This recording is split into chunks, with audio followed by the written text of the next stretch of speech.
to whom this ritual is very familiar, and everyone else who are still trying to figure out what was in the haggis, it is my pleasure to deliver what is known as the reply to the toast to the lassies. Firstly, thank you, Dad, for your chivalry and your kind comments. If you've ever been to a Burns supper before, you'll know that it now falls to me, as the token lass, to respond to the lad's toast and to poke some gentle fun right back. I heard the other day that Prince Charles had been visiting a local hospital and making polite conversation with some of the patients in one of the wards. He asked the first patient how he was feeling, and the patient replied, "We slicit curus timorous beastie." A bit confused, Prince Charles continued on to the next patient, and again asked how he was feeling. "What dangers thou canst make us scorn," came the reply. Not to be put off, Prince Charles continued to a third patient and tried once more. "A man's a man for all that and all that," the man yelled in response. A very troubled Prince Charles turned to the doctor in charge and asked, "Is this the psychiatric ward?" "Oh no," came the reply. "It's the Burns unit."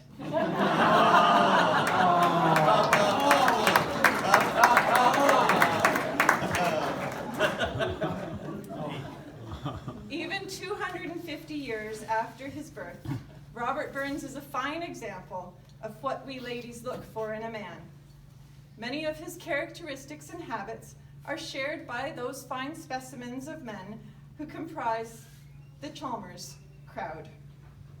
One obvious similarity is that Farmer Rabbie spent most of his days plowing up the earth. Many of our men today do the same. It's just that now they call it golf. However, our men do have their fair share of faults too. They may not have the same ones as Robert Burns. He did father 11 children by 5 women in 13 years. His wife Jean even gave birth on the day of Rabbie's funeral, which she attended, once again demonstrating the multitasking abilities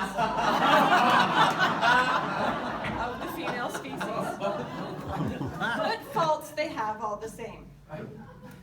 One day in the Garden of Eden, Eve called out to God, "Lord, I have a problem."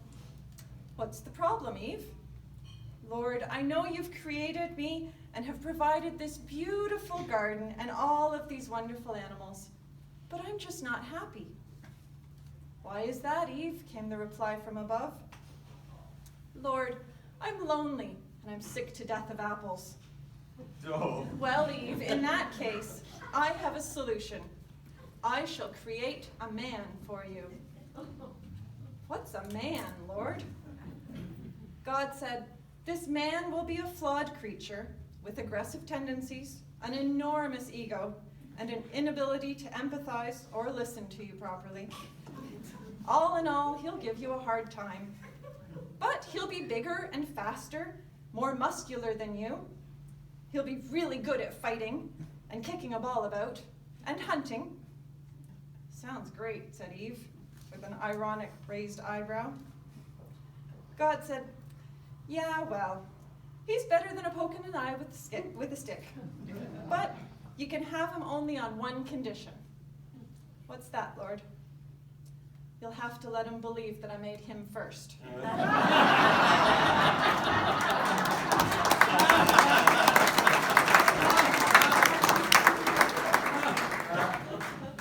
And not content with having the problems of their own, it seems that men are at the root of all of women's problems too.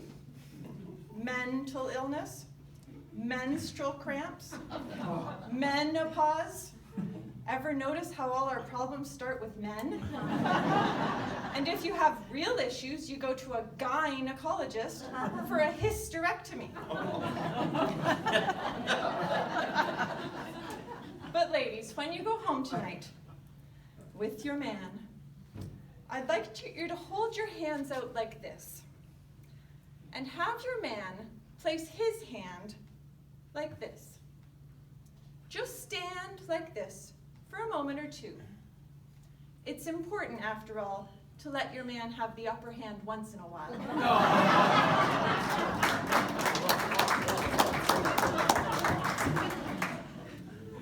As my father mentioned, neither Burns nor men of today seem to be able to understand what women really mean.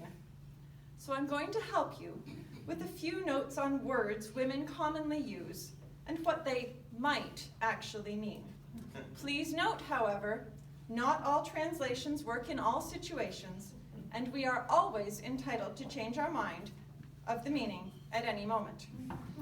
So here are 8 things that women say versus what they actually mean. First, fine. Alert, everything is not fine.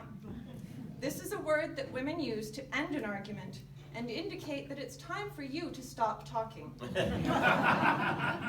Number 2, 5 minutes. If a woman is getting dressed, this means half an hour. The only time 5 minutes really means 5 minutes is if you're watching sports and she is telling you how much longer you have until you need to help around the house. Number 3, nothing. This is the calm before the storm. This means something, and you'd better be on your toes. Arguments that begin with nothing often end in fine. Number 4, go ahead. This is a dare, not permission. Don't do it. Number 5. This is not actually a word, but a nonverbal statement often misunderstood by men. A loud sigh means that she thinks you're an idiot and wonders why she is wasting her time standing arguing about nothing. Refer to number 3 for the definition of nothing. Number 6, thanks. A woman is thanking you. Do not question or faint. Just say you're welcome. Unless she says, thanks a lot. That is pure sarcasm, and she is not thanking you at all. Do not say you're welcome, or you will receive a whatever. Number 7, whatever. This is over. For now. But watch your back. And finally, number 8. Don't worry about it, I got it. Another dangerous statement, meaning that there is something the woman has asked the man to do several times, but she is now doing it herself. This will result in the man asking what's wrong, which will likely receive a nothing, it's fine, thanks a lot.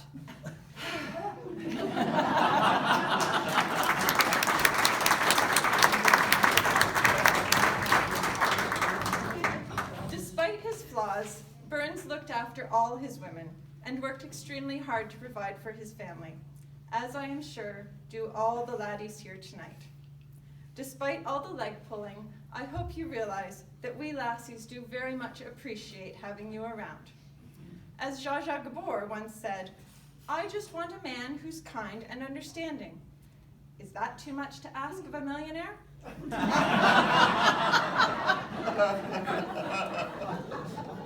And so in spite of all I think we lassies can truthfully say, you're not all bad. And the best of the bunch are here tonight. With Burns and continuing on Dad's poem, we say, had we never loved so kindly, had we never loved so blindly, never met or never parted, we had ne'er been broken-hearted. So lassies of the room, I invite you to be upstanding and raise your glasses to those gentlemen in the room, without whom we would ne'er be broken-hearted, but without whom we would also never love or be loved so kindly. To the laddies.